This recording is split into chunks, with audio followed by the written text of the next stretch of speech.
Okay, so Danny Flexen here for Seconds Out. Delighted to be joined by a very festive Steve Wood. How you doing? Yeah, I'm all right. Just caught me at the end of the day, and I'm having a beer before I go and play pool with the lads. I'm sure you've earned it.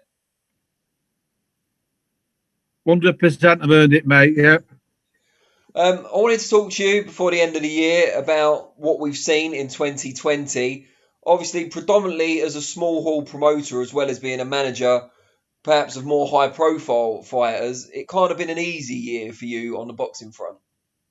No, on the boxing front, it's been very, very difficult. I mean, I think the only thing that's been easy is it's been quite clear that we've not been able to do the shows, mate. Yeah. So the thing there is that we didn't have to plan anything and then have to call it off because we just knew that nothing was going to happen. And we get into the stage now where you start thinking, oh, we'll be able to do shows, and then it's all gone back again on it. Yeah.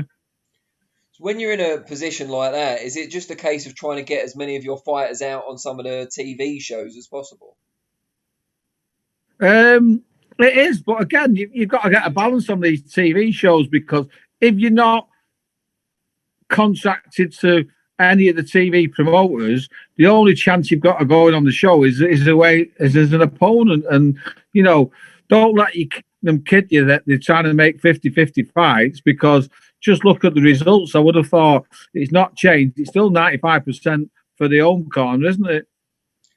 Has there been any notable ones that you've had on shows this year where you've either pulled off the result or someone's profile's grown as a result of being on there? Yeah, I think Mark Leach going and beating Kazashbak on there, and not just beating him, but beating him well, was a fantastic away result, and really good for Mark's profile. I mean, unfortunately, at the moment, nothing's come of it, but we're hoping he's going to be mandated for the British title in January. And again, that just shows you what the boxing world's all about, isn't it? He's gone in the away corner, beat him comfortably. So really and truthfully, he should be the one to push, but he doesn't get another fight, and Kasashbak's been brought back with a win. So even if you go as the away kid and have a good result, it doesn't really guarantee you anything, and that's a perfect example. One of the fighters you're most famously associated with at the moment is Josh Warrington, of course. He's sat out this year through no fault of his own. How frustrating has that been? Because he's at a stage of his career now where he wants those really big fights.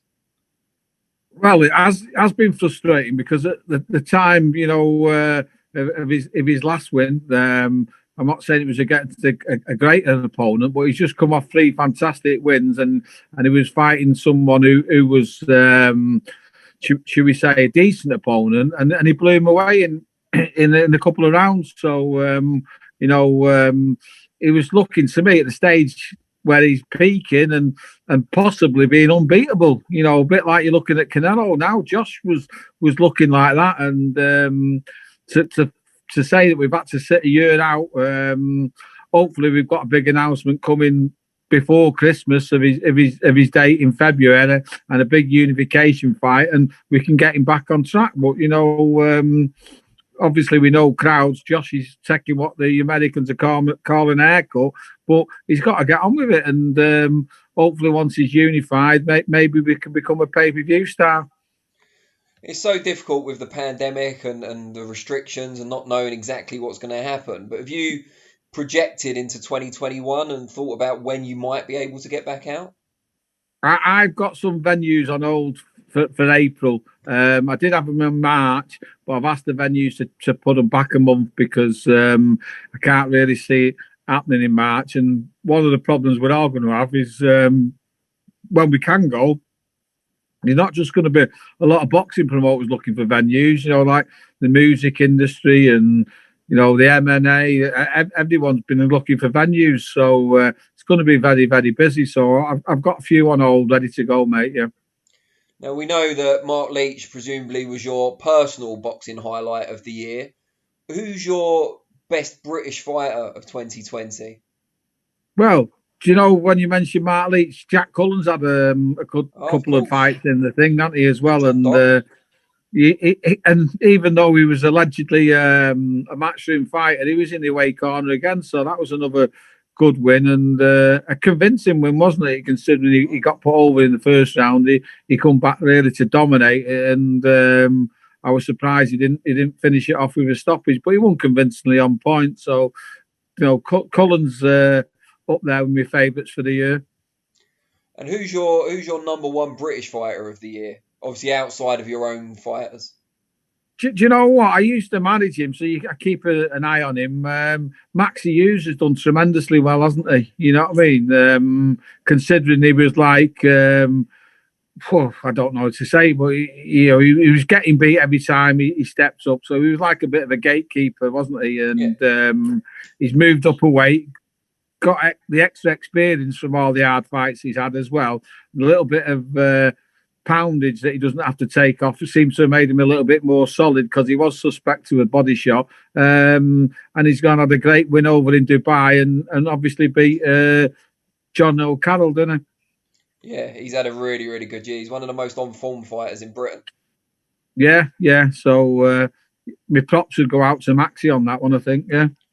And you probably watch as much boxing as anyone out there. What's been the best fight you've seen this year? Obviously less to choose from than last year.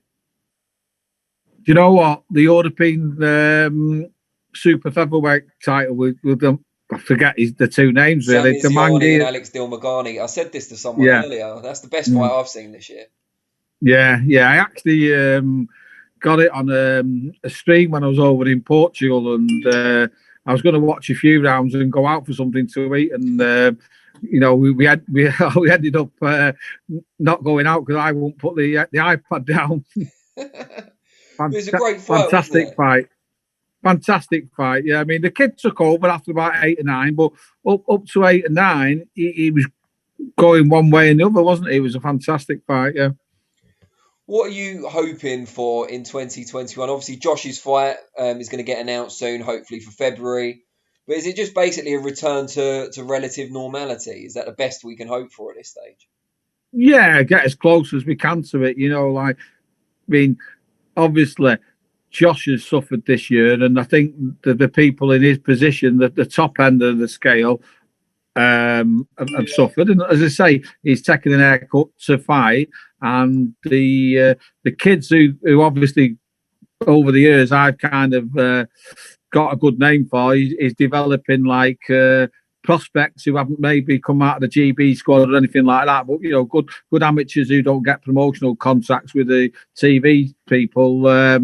That's what I'm renowned for, and I've missed starting to develop their careers because obviously they're only going to fight on the small old shows. So that's what I want to get back to. And then the kids that you get up to a certain level who are ready to go on Sky, yourself for Barrett, who we want to make into a star. He's going to be fighting in February as well, and Reece Mold's fighting for the British title. So all these kids are at a decent level without being. And I don't want to say superstars, but big name fighters.